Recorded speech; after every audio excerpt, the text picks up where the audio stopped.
Burada kurt çoktur. Böyle 10 tane, 15 tane değil. Saldırıya uğradığımda 3 tane birden gördüm. İnsanlarda da korkmuyorlar. Benim bildiğime göre burada en azından 30-40 sürü kurt var yani. Öyle sürü 10, 6, 5. Böyle sürü tabii çok var. Böyle sürü çok var. Ne diyorsun ya?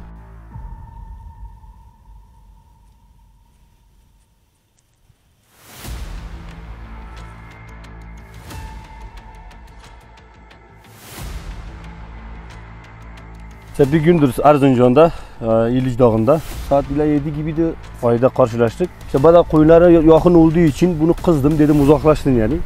Bir baktım bana saldırdı. Belki kaçarsam bir şey yapmaz. Benim üstümde atladı. İşte o kafama hedef aldı. Ben de elimi verdim. İşte onun altı dikiş vurdular. Damarım patlamıştı. Çekerken koparmıştı. Ben de elimde tüfek vardı. Daha sonuç ara onu buldum. Öldürmeseydim bavuru o beni öldürürdü. 11 yaşından beri çıpanlık yapıyorum. Tabii çok zor. Yani nasıl diyeceğim? Millet diyor ki yaşamak biz görmedik. Ben 10 yaşında, 11 yaşındaydım. İşte böyle yağmur yağarken davara gidiyordum. Hakikaten eve gelene kadar ağlıyordum.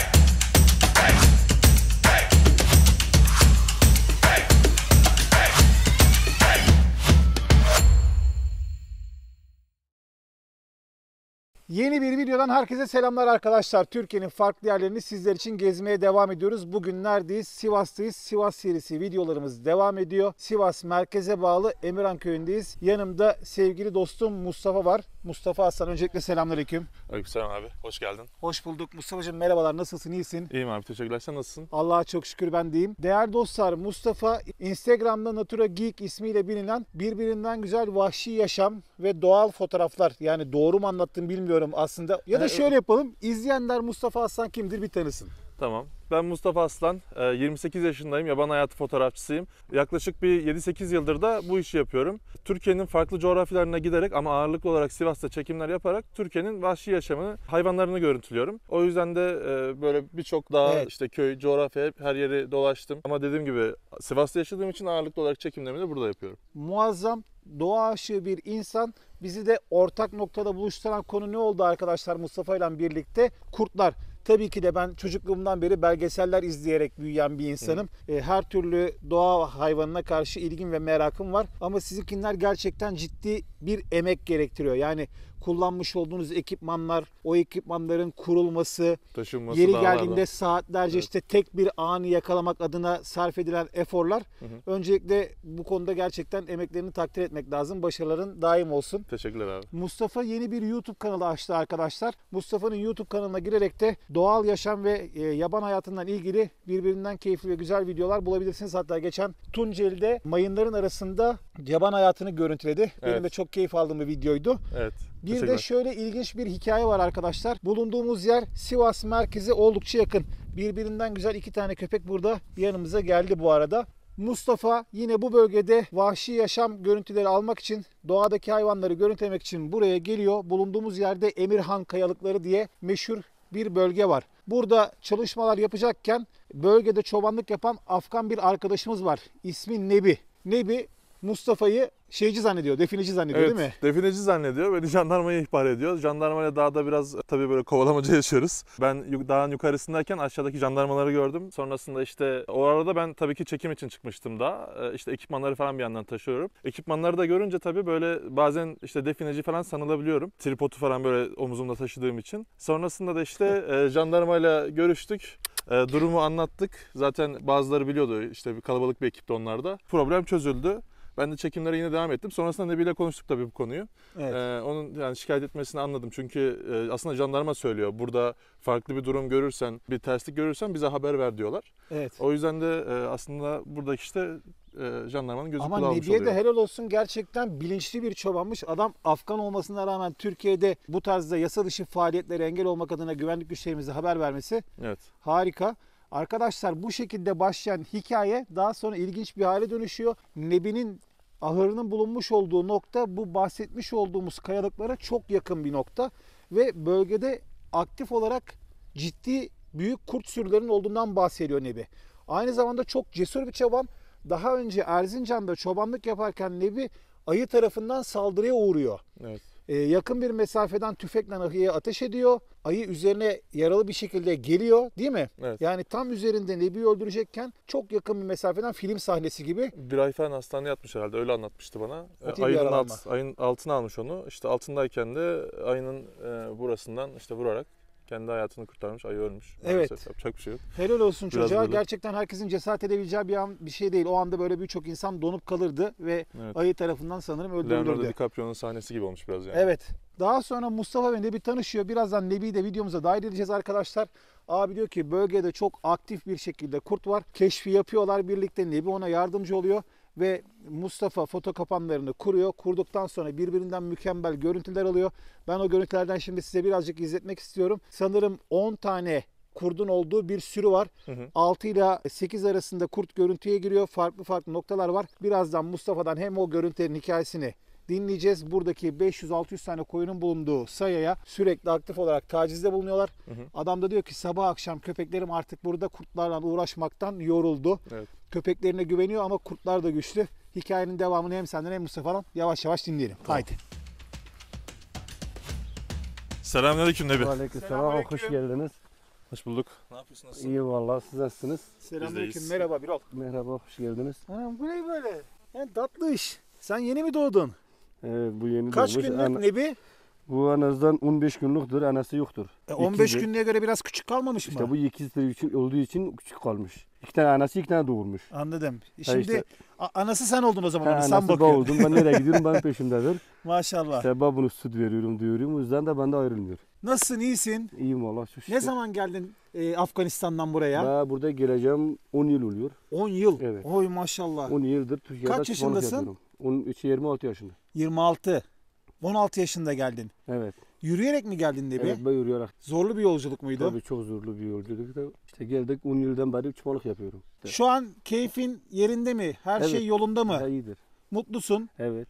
Patronunla aran iyi. Tabii çok iyidir. İyi. Zaten her şey sana emanet herhalde gördüğüm Aynen. kadarıyla. İşte buradaki sorunlar hepsi bendedir. Koyunlar, kuzular, köpekler, evşeler, evler hepsi. Bak Ben de. Afganların hepsi çobanlık yapıyor ama kimisi hayvanları seviyor, Evet, kimisi evet. sevmiyor. Ben Aynen. senin daha böyle kuzuyu okşamandan, köpeklerle arandaki ilişkiden hayvanları seven İşte, bir adam evet. olduğun belli oluyor. Gözlerinden belli. Hepsi severek yapmıyor bu Ben işi. 11 yaşından beri bu işi yapıyorum. Çocuktan beri yani bizim burada da koyunculuk yapıyordum. Aha. İşte buradan geldiğimde 10 yıldır sürekli bu işi yapıyorum. Şimdi mesela başka yerde gitmemiştim. 3 sefer çarşıya gitmiştim. 3 sefer de hastaladım. İşte bir saldırıya uğradık. Evet. Hastaneye gittik. Geçmiş olsun. Yani çok cesur bir adamsın. Ayı tarafından saldırıya uğrayıp o saldırıdan yaralı çıkmak ve karşında yaralı bir ayıyı öldürerek kurtulmak herkesin yapabileceği bir iş değil. Değil mi? Can da çok tatlı. Evet tabii. arkadaşlar yavaş yavaş şimdi Nebi ile birlikte koyunların yanına doğru Evet. geçeceğiz.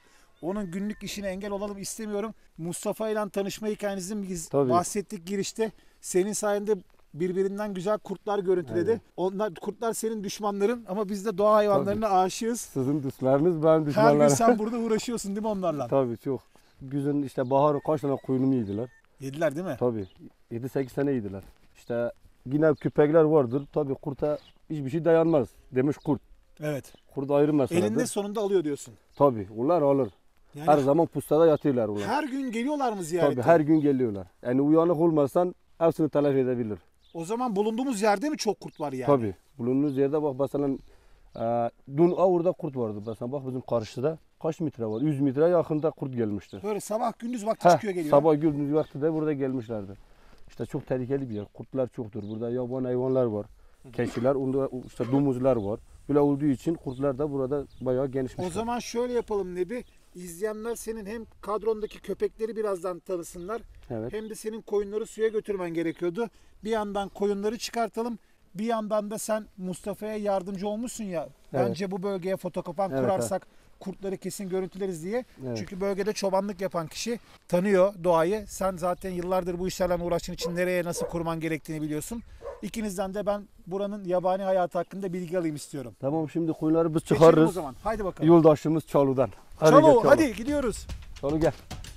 Nebi, bu arada ben izleyenlerimize şu ayı saldırısını da birazdan anlatmanı istiyorum. Yani Evet. abi ben ayıyı 100 metre uzaktan görsem elim ayağım kesilir. Sana doğru koştururken nasıl soğukkanlı olmayı başardın çok merak ediyorum. Koyunları saldığımızda onu da bir anlat, olur mu? Tamam, olur.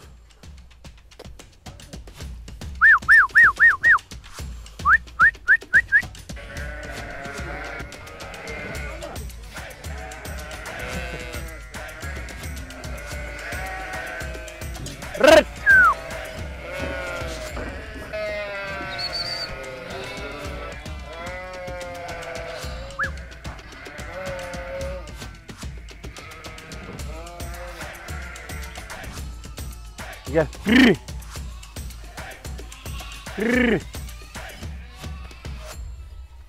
Nebi'ciğim, koyunlarımızı saldık. Şimdi sıra Evet. köpeklerimize geldi. Evet. Bir yandan da izleyenlerimize sendeki kadroyu da tanıtalım istiyorum. Yetişkin Tamam. erkeğin sanırım serbest o gitti. Evet. Toplamda 8 civarı köpek var. Evet, 8 tane vardır. Tamam, o zaman salarken onları da bir Salarken söyleyelim. onları da Kaç söyleriz, yaşındalar, evet. isimleri neler, karakterleri nasıl? Evet. Gel. Cesur. Bu Bunun Cesur adı mu? Cesur'dur. Evet. Bunu çok seviyorum. Bunlar küçükten yabanda hep benim kucağımda yatıyordu. Daha yaşı doldurmamış. İşte çok koyunlara çok sadıktır bu. Ayrılmış koyunların içinde. Cesur mu? Evet, gibi? bunun adı Adını hak Cesur'dur. ediyor mu? Bu hak ediyor adını. Çok cesurdur. Hiçbir şeyden korkmuyor. Merhaba Cesur. Çok Hadi boğuşan bakalım, bir köpektir. Mesai başlıyor çabuk. Bunun adı da Alaboş'tur. Bunlar hiç ufaktan beri davarın yanındadı. Yani hiç koyunda böyle küçükten gidiyordu. Evde kalmıyorlardı. Daha işte bir yaşını doldurmuşlar ama güzel köpeklerdir. Köpeklerinden memnun musun? Evet, çok memnunum. Zaten bunlar olmazsa olmaz. İşte o da yamandır, gideceğim şimdi bunu da salacağım. O zaman kurt çok burada abi. Yani Tabii, kurt senin bu çok. kadar Evet. hem köpeklerinden memnun olup Evet. hem de kurtların bu kadar rahat gezmesi. Mustafa, sen bu işi bizden daha iyi bilen adamsın. Evet. Bölgeyi biraz izleyenlerimize anlatabilir misin? Bu kurtları burada bu kadar Alaboş, haydi oraya. hemen biz Gel. yeri geldiğinde Haydi aylarca oraya. bekliyoruz, görüntüleyemiyoruz. Ne kadar kolaydı yani. Abi şöyle, aslında yaban hayatı fotoğrafçılığı bir nevi böyle dedektiflik gibi. Şimdi şehir şehir dolaşıyorsun. Bir yandan da o bölgenin insanıyla konuşman gerekiyor. Tamam. Bunun Tamam. için de aslında en iyi insanlar Tamam. çobanlar oluyor. Çünkü çoban sürekli arazide, etrafı en iyi bilen Gel. insanlar oluyor. Hangi hayvan var, hangisi yok. Kurdu zaten ben seviyorum. Türklerin simgesi. Bunun olmasının sebebi bence hayvanın hem güçlü hem de çok uyanık ve akıllı olması. Evet. Bu yüzden aslında belki de biz bu hayvanı simge olarak seçmişiz. Gerçekten ne kadar sürüde köpek de olsa, ne kadar işte insanlar, çobanlar temkinli de davransa, kurt eğer almak istiyorsa bir şekilde bir yolunu buluyor. Benim görüşüm bu şekilde. Evet. Burada kalabalık gruplar oluşturan kurtlar var. Tek dolaşan yaşlı bir kurt var. Onu da görüntüledim. Muhtemelen yaşlı ve biraz daha böyle işte yoluna zor gider halde olduğu için belki sürüden dışlanmıştır, onu bilemiyorum şu an. Dediğim gibi işte bu bölgenin kurt popülasyonu oldukça geniş. Lan oğlum, seni onu koruman gerekiyor. Yok, oynuyorlar. çocuk oyunudur bu da. Bu da çocuk oyunu, kuzu. Her gele. Bu arada arkadaşlar, köpekler yavaş yavaş yukarıdaki araziye çıkıp bölgenin taramasını yapmaya başladılar. Mustafa, sen doğa fotoğraflarını anlatırken olaylar anlık gelişiyor bizim videoda. Yavru kuzuyu, yavru köpek kovalarken köpekler de araziye çıktı. Nebi, şimdi koyunlarını bıraktığın zaman Evet. sen diyorsun ki daha dün mesela buraya kurt geldi. Bak, bir Evet. tane dişi hemen oraya gitti bak. Köpekler kokuyu alıp mı gidiyorlar? Nasıl oluyor? Ya, izleyenlere anlatabilir misin? İlk işte köpeklerde bir görevi var bizim gibi. Şimdi koyunları çıkardığında her zaman olsun etrafını bir kontrol ediyorlar. İşte suya gidiyoruz, yabana gidiyoruz. Böyle koyunun etrafına geziyorlar. İşte etrafına bir kurtlar kokusunu işte alıştığı olduğu için onların kokusunu alıyorlar. İşte takip ediyorlar ama işte yine kurttur. Yolunu bulur. Sürünün en iyi erkeği ve en iyi dişisi kim? İşte en iyi erkeği de o büyüktür, işte o çaludur. En iyi dişisi de budur. Duman adı. İşte yok, bu duran olan. Şu sağdaki Evet, yürüyerek budur, giden he. ince kuyruklu dişi. Ya onlar çok koyunlara sadıklar zaten, onlar Bunlar da gençleri öğretiyorlar. tecrübeli köpeklerdir aynen. Tadı diğerleri enik. Şimdi koyunlar suya mı gidiyor? Tabii koyunlar şimdi geri dönecek, suya gidecekler işte.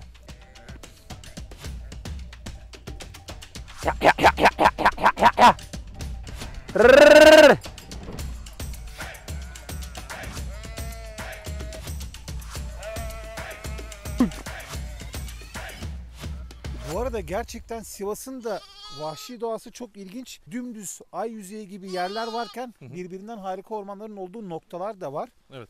Sen az önce sohbetinde bahsetmiştin. bölgedeki vahşi hayatı ya da yaban hayvanların nerelerde görüntüleyebileceğimi biliyorum dedin. Bu arada bugüne kadar hangi yaban hayvanlarını görüntüledin Mustafa? Abi hemen hemen hepsini görüntüledim diyebilirim. Türkiye'de yaban hayvanlarına girmeden önce, gerçi kuşlar da bir yaban hayvan ama 500 farklı kuş türü an itibariyle gözlemlenebiliyor. Ben bunlardan 350'sini görüntüledim. Arkadaşlar dün gelen kurdun kokusunu aldılar şu anda köpekler. Bir anda hızlı bir şekilde karşı tepeye çıktılar. Büyük olasılıkla dünkü kokuya gidiyorlardır ama Nebi diyor ki o kadar fazla sık ziyaret ediyorlar ki artık diyor hayvanlar bıktılar yani. Kurdun peşinde koşmaktan. Sen ne yapıyorsun? Sen evde kalsaydın ya. He, buraya mı geldin sen? Tatlılığa bak sen, sevimliliğe bak ya. Evet. Hadi. Nebi gördün mü? Hemen kokuya gittiler. Evet onlar ama kokunu aldılar. Onlar Kokuyu bağlı aldılar olduğu bak. için bağlamışlardı. Kurtlar burada olurken orada bağlıydı. Köpekleri çok hareketli. Yani ben baştan Evet. pek bir şeye benzetemedim açık söyleyeyim ama yok köpekler Yok, bak çok bak nasıl hızlılar gidiyor işte. dağın üzerinde bak. Ay maşallah hıza bak. Tabii arkadaşlar ben bak diyorum ama elimde böyle 1000x zoom makine varmış gibi bak diyorum. Demek ki bir tane zoomlu bir makine almamız gerekecek. Merhaba, hoş geldin. Nebi köpekler etrafı geniş geziyorlar. Tabii çok geniş geziyorlar. Sevdim. Yani arkadaşlar şu anda mevcut çekim imkanlarımız Mustafa'nınki kadar iyi değil ama Mustafa'nınkini de diyor bizimkini de kurmak diyor mevzu. Değil mi? Kuruyoruz. O zaten bir kurulum yarım saat falan geçiyor. Bir de taşıması zor oluyor. Ekipmanlar toplam 20 kiloyu geçiyor. Ama birazdan birkaç böyle hayvanın işte koşusunu falan çekeriz beraber abi. Tamam elimizden geleni deneyelim. Bu arada yağmur da yağıyor. Nebi gel şöyle izleyenler seni bir tanısın. Tamam. Sen antrenmanlı adamsın biz nefes nefese kaldık valla. Benim işim budur. Evet bu arada köpeklerini gerçekten beğendim. Arkadaşlar bizim ekipmanlarımız Mustafa'nın ekipmanları gibi değil. Onunkileri de kurmak birazcık mevzu. Geniş geziyorlar. Yani bölgeyi tarıyor hayvanlar. Şimdi köpeklerde her birisinin bir görevi vardır. Bu koyunları güzlüyor. Üstteki olan. Bak onu da davarın önüne bakıyor. Birisi de davarın içinde geziyor. Bak o da tecrübeli olduğu için o büyük köpek o hep arkada geziyor. Çünkü kurt sürekli arkada saldırır Evet. koyunları. O da hep arkada geziyor. Bir tane dağ var ki önünde gitti. O da davarın alt tarafında yönde gidiyor. Ama yine kurttur. Kurta çare yoktur. O kesinlikle avını yapar. İşte zaten kurt avcı olmasaydı Türk adını koymazdı biliyorsunuz değil mi? Doğru söylüyorsun. Aynen. Vallahi helal olsun. İşte, ha. Daha iyi anlatılamazdı yani. Aynen Doğru işte o söylüyorsun. yüzden kurt çok iyi bir avcıdır. Evet. İşte biz buralarda çok saldırıya uğradım kurttan.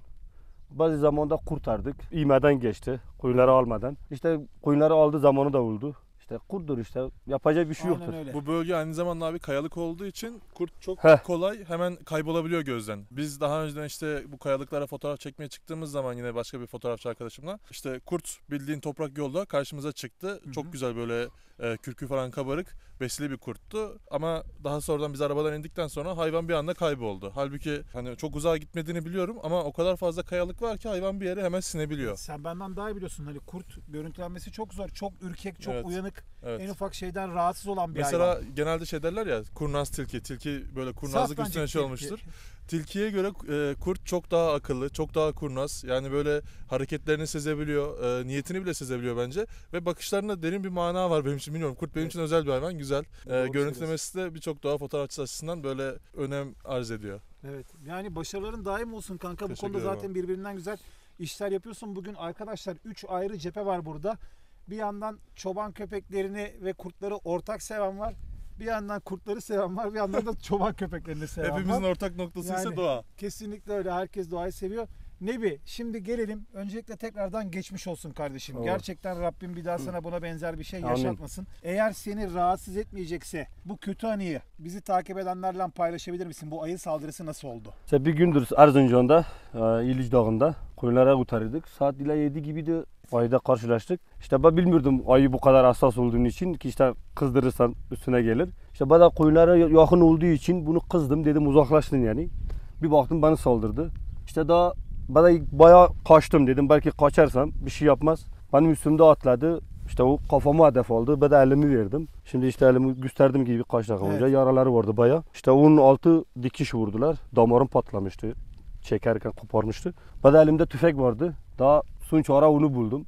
Yani seni amacı bir kere böyle yaralayıp gitmek miydi yoksa İşte, tüfeği yapmasan yok, öldürür yok müydü? işte öldürmeseydim bağını o beni öldürürdü. Ayı biliyorsun biz üstüne atlattı. Baya yani adam köpekler kurtarmış. yok muydu sürüde? Yok köpekler yoktu. Önce orada da diğer sürüde köpeğim yoktu. Adam yeni koyun almıştı. Köpeği yoktu.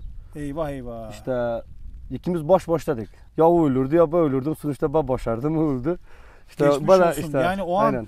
ben hani düşün böyle bir şey yaşadığını Mustafa. Evet. Herkes aynı soğukkanlılığı gösteremez. Doğru. Birçok kişi böyle kesilir kalır. Hani Tabii. Doğada zaten en korkulması gereken hayvan ayı. ayı Yani mı? evet, yavrusu varsa veya yaralıysa ayıdan İnsan tarafından kaçış da evet. yok. Yani ayı çok iyi tırmanabiliyor, çok iyi yüzebiliyor, çok iyi de koşabiliyor. Cüssesi zaten çok yüksek. Yani ısırmasını falan boş ver abi. O hızla gelip sana çarpsa bile zaten araba çarpmış gibi olur, öyle düşün. O yüzden ayı en korkulan Tabii hayvan. kolları çok ağırdır. Bu elleri çok ağır. Yani insanın üstüne atarken sanki nasıl diyeceğim 50 kilo biri üzerinde attı. Öyle Odun düşün. vurmuş Tabii gibi öyle diyorsun. öyle Öyle öyle, olmuş öyle yani. oluyor. Vallahi Çok ağır geçmiş elli olsun. vardır. Bana göre de köpekler açısından en tehlikeli yabani hayvan domuz. Yani kurttan çok daha tehlikeli çoban köpeklerine. Domuz mesela çünkü azılı domuzlar, büyük iri domuzlar dönüp vurabiliyor. Kurt zaten muhakkak yani kaçmayı başarabilen bir hayvan. Domuz daha ağır siklet ya, köpek geçiyor.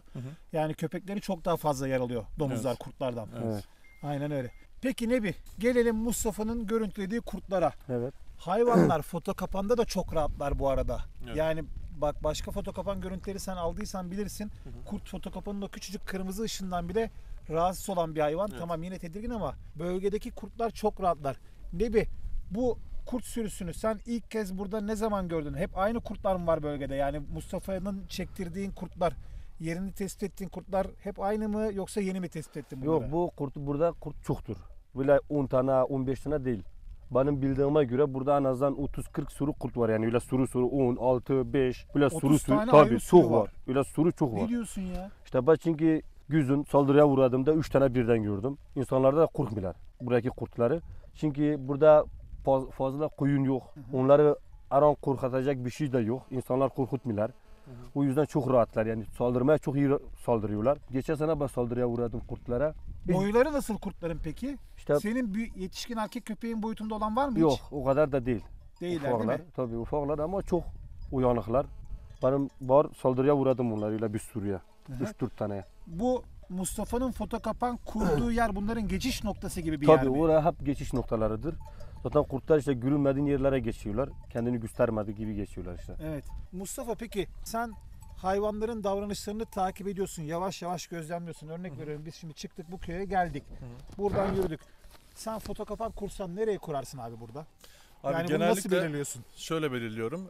Öncelikle bir iz takibi yapıyorum. Aynı zamanda da işte bazen bu izler pati izi olabiliyor. Bazen dışkı izi olabiliyor. Dışkı izinden hatta hayvanın ne yediğine dair bilgi de elde edebiliyoruz. Bunun haricinde de genellikle hayvanlar doğada çok fazla enerji sarf etmek istemiyorlar. Daha kolaya kaçmak istiyorlar. Bu yüzden de aslında böyle tepeden işte ne bileyim kayalıklardan falan geçmek yerine eğer orada daha böyle patika bir yol varsa o patika yolu kullanıyorlar. O yüzden de bu foto kapanları patika yollara kurmak daha mantıklı oluyor. Anladım. Yani tamamen mantıklı bir enerji tasarrufu yapacakları yolları tercih ediyorlar. Evet, Bir tehlike evet. yoksa ya da av yoksa. Evet. Abi harika ya. Gerçekten muazzam deneyimler. Arkadaşlar koyunlar hızlı bir şekilde gidiyor. Nebi görevinin başında. Nebi Nebi'nin ekibe bayıldım bak. Bak köpekler de peşinden Aynen bir şey var diye gidiyorlar onlar da. Tabii ama gençler bak hareketli. Genç köpekler daha rahatlar, aktifler. Yetişkin köpekler olayın farkında. Yani bir şey olmadığının farkındalar. Evet. Kuzu sen de burada kaldın ya. He? Bu kuzu da köpek gibi peşimize dolaşıyor. Abi tam bir karakter ya. Koşarken böyle kulakları sallanıyor. Bu arada Nebi'nin enerjisini sevdim. Kalbi temiz bir çocuğa benziyor yani. Evet evet. Değil mi? Bana o enerjiyi Hı. verdi. Gerçekten. Yavaş yavaş Damo'nun yanına gidelim. Ben bir de değerli dostlar gerçekten Afgan çobanların hikayesini merak ediyorum. Şu anda Türkiye'de küçükbaş hayvancılıkta Afgan çobanlar çok önemli bir yer tutuyor. Nasıl bir insan beş parmağın biri bir değilse hepsinin de aynı şekilde iyi olduğunu düşünmüyorum ama gerçekten onların da zorlu bir hikayesi var. Evet. Ülkelerinde savaş var. Savaştan kaynaklı olarak hayatta kalmak ve geçimlerini sağlamak adına buraya çıkmışlar, gelmişler. Aileleri orada olanlar var. Komple buraya gelenler var. Zor. Bir soralım bakalım. Türkiye'de olmanın kolaylıkları neler, zorlukları neler? Onun da ağzından dinleyelim istiyorum. Onun da dinlenmeye değer muhakkak bir hikayesi vardır. Gelin bakalım, gel. Haydi. Hadi gidiyoruz ama. Bu arada arkadaşlar kadroyu gerçekten sevdim. Köpekler kangal değiller. Büyük bir çoğunluğu kangal melezi ama görevlerini rahatlıkla yerine getiriyorlar. Bu kadar sayıda kurdun olduğu bir noktada tamam, adam arada az da olsa muhakkak zayiat vermiş ama ben köpeklerin hareketlerini görüyorum yani şu anda. Yaptıkları hareketler aptal köpekler olmadıklarını gösteriyor. Bölgeyi geziyorlar, tarıyorlar ama kurt da çok. Evet. Yani köpek de iyi olsa bile kurt da çok bölgede. Hadi in bakalım. Hadi gel. Ne? Ne?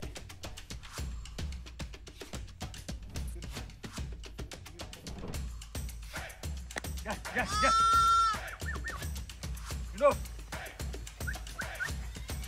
Come on, come on. Nebi, bu arada Türkiye'de Afgan olmanın zorlukları neler, kolaylıkları neler, çoban olmanın zorlukları neler, kolaylıkları neler? İzleyenler sana mikrofonu uzatmışken senden dinlesinler Şimdi istiyorum. Türkiye'de bayağı hayvancılıkta çok uğraşırlar. Hayvancılık çok önemlidir Türkiye için. Şu anda benim bildiğime göre 10 yıldır ben bu işi yapıyorum. Yani Türk çobanlar da bu işi bıraktılar. Şimdi Evet. hepsi koyun sahibi oldular. Hepsi iş sahibi oldular. Şimdi bu koyunculuğu benim 10 yılda tanıdığıma göre Afganlarda başka kimse yapmıyor. Çok az yapan. Az çok Ya kendi o da. davarını yayıyor. Ya da geliyorlar 1-2 aylıkta geliyorlar. O da rahatında. İşte zorluğa değil. 1-2 aylık geliyor, sağım yapıyorlar. Ondan sonra gidiyorlar. Daha bu iş Afganlara kalıyor. Şimdi bunun Türkiye bir çözümü bulması gerekiyor derzim. Evet. Çünkü şu anda beni arayan çoktur. Adamlar arıyor, bile yalvarıyor. Diyor ki Allah'ı seversin bana bir çupan bul. Koyunum sahipsizdir, çupansızdır. Adamlar çok öyle koyunu satanlar bile oldu. Evet. Çupan bulmadığı için koyunu sattılar. Tebada 10 yıldır bu işi yapıyoruz. Günde 2 sefer, şimdi sağımı yoktur da yani bir ay sonra sağımı başlayacak. Bir ayda bile değil. Yani oruçtan sonra başlarız. İşte O zaman günde bunlar kangal ırkı değil, başka bir ırk. yok. Bunlar Sağım da çok çileli gerçekten. bunlar çok şavak zahmetli. koyunlardır. Bunlar şavak koyunlardır. Panir üretiyorlar işte bundan. Evet. Oyun paniri bunlar da çıkıyorlar. İşte bunlar günde 2 sefer sağlı. Gece de yabana gidiyorlar. İşte gece sorunu bendedir. Dağda ne olur? Patron beni tanıyor yani. Başka arkadaşımı söylemiyor gördüğün gibi. İşte koyun kaybolursa sorunu bende. Koyun ölürse sorunu bende. Kurt yerse sorunu bende. Her şeyin sorunu bende sorurlar. Bayağı zor bir iştir. Evet. Bu işi yapanlar biraz yürek isteyenler yani. Evli misin peki? Nişanlısın? 4 yıldır nişanlıyım. Türk mü, Afgan mı Yok nişanlın? Afgandır. O da Bizim- Türk göç edenlerden mi buraya? Yok ben Afganistan'da nişanlıyım. Nişanlın Afganistan'da. Tabii, tabii. Gidip gelebiliyor musun? Bu 10 Yok, yılda hiç gittin Yok mi? hiç gitmedim. Nasıl nişanlandın? Sadece telefonda konuşuyoruz. Ne diyorsun ya? Ya Vallahi işte bayağı zor bir iştir. İşte bizim hayat böyledir düğün ne gerçekten. zaman nasipse?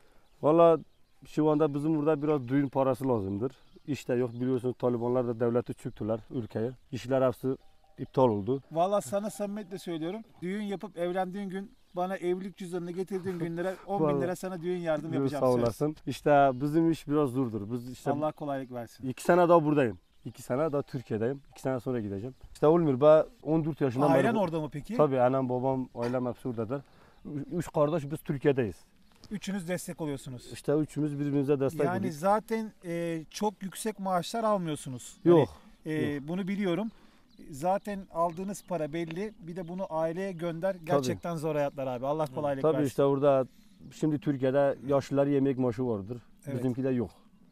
Bizimkide öyle yemek maaşıdır, bilmem yaşlılık maaşıdır. Öyle bir şey yoktur. Ülkede şartlar şu anda gerçekten zor mu? Çok zor, Afganistan'da? bayağı zor. İşte her şey pahalılık vardır. Para yoktur. Devlet tanımadığı içinler paralar çok bastırmıyorlar biliyorsunuz. Evet.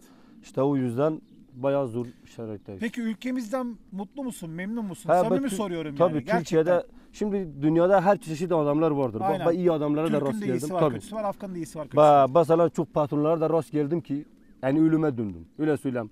Şimdi mesela öyle millet diyorlar ki Afganlar kaçıyorlar, işi bırakıp kaçıyorlar. Ben bunu söylemek istiyorum. Bunu çok zamanda söylemek istiyordum bile. Yani görüyordum videoları, çok canım sıkılıyordu. Dedim ki ulan bir gün biri gelse bana sorsa ki Evet. ulan siz ne kaçıyordunuz? Bak kendim bile kaçtım. Bak burada geldiğim zaman da Konya'dan kaçtım geldim. Konya'dan kaçtım geldim buraya. Neden kaçtım? O zaman virüs vardı koronada. Onu yakaladım, adam bana bile doktora götürmedi. Bana dedi ki sen bahane yapıyorsun, hasta değilsin. Sanki ölüyordum ha.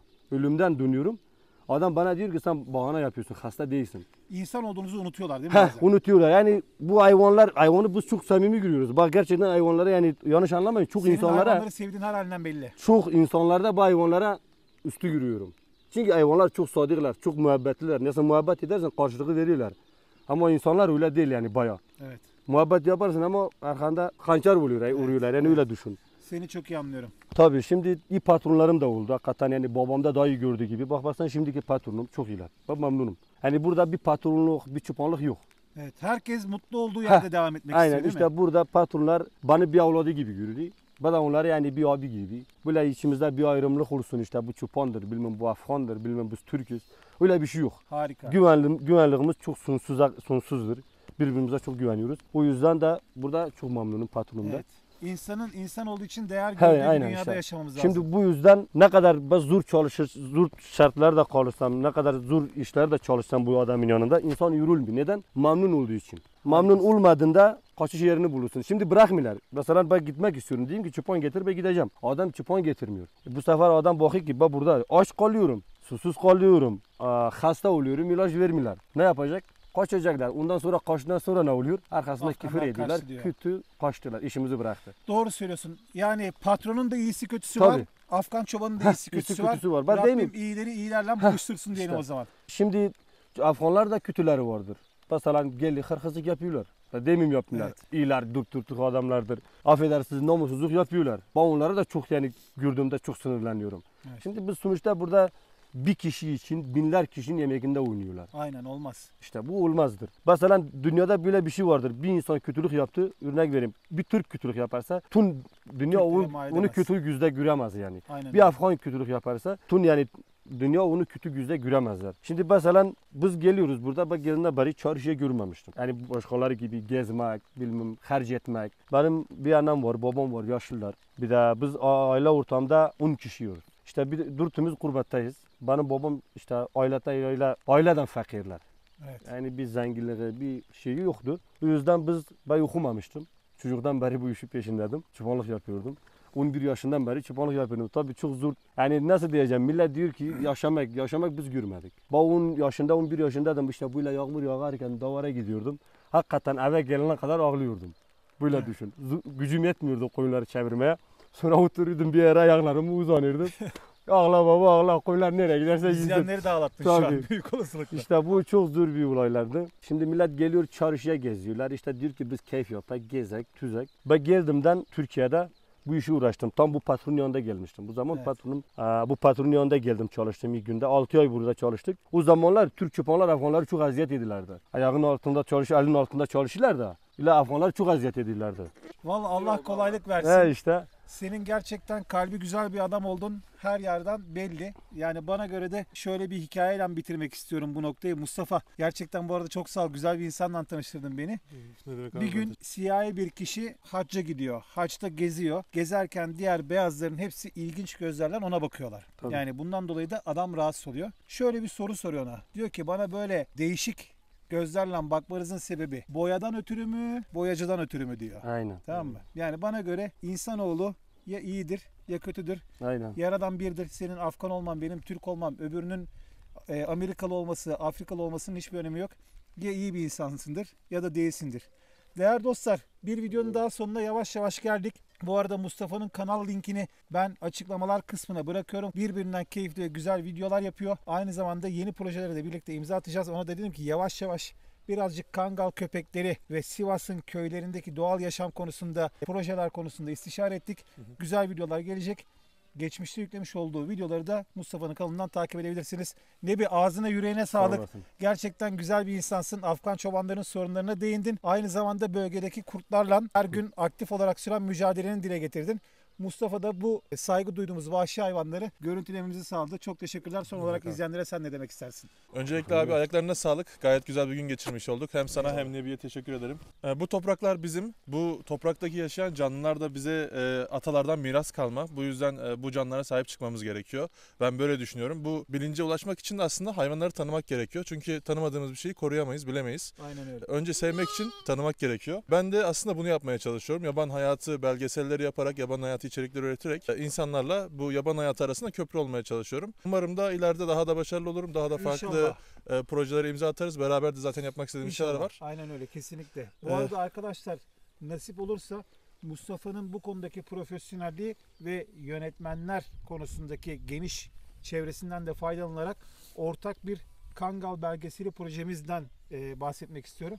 Nasip olursa yeni nesil bir belgeseli birlikte çekmek için yola çıkacağız. Sivas'ta aktif olarak olması benim için çok büyük bir avantaj. Çünkü belki bu belgeselin tamamlanması 1 yıla yakın bir süre alacak. Sağ olsun bu konuda istişare ediyoruz. İnşallah güzel bir sonuç ortaya çıkacak. İnşallah. Tekrardan teşekkür ediyorum Nebi. Sağ olasın. Mustafa'cığım teşekkür ediyorum. Ben teşekkür ederim abi. Değerli dostlar, videomuzu beğenmeyi, paylaşmayı ve kanalımıza abone olmayı unutmayın. Allah'a emanet.